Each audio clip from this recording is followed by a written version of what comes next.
राजूर टेंभुर्णी महामार्गावर कामगार घेऊन जाणाऱ्या पिकअप पलटी झाल्याने अपघातात एक ठार, 7 कामगार जखमी।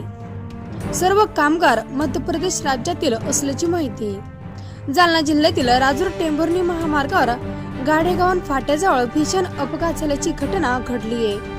त्यामध्ये 10 ते 15 कामगारांना घेऊन जाणारा भरधाव पिकअपवरील चालकाचे नियंत्रण सुटल्याने पिकअप पलटी झाल्याने हा भीषण अपघात झालाय।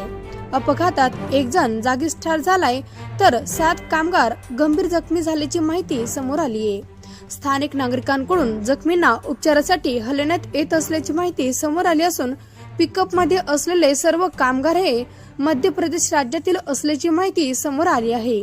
राजूरकडून टेंभुर्णीकडे जात असताना चालकाचे पिकअपवरील नियंत्रण सुटल्याने पिकअप या महामार्गावर पलटी झाला आणि त्यात एक कामगार जागीच ठार झाला तर 7 कामगार गंभीर जखमी झाले असून घटनास्थळी राजूर पोलिसांनी धाव घेतली असून गंभीर जखमींना राजूर आणि टेंभुर्णी ग्रामीण रुग्णालयात हलवण्यात आल्याची माहिती समोर आली आहे। महाराष्ट्र लोक न्यूज चॅनलचे मुख्य संपादक गजानन पाटील देठे यांनी या बातमीचा घेतलेला सविस्तर आढावा।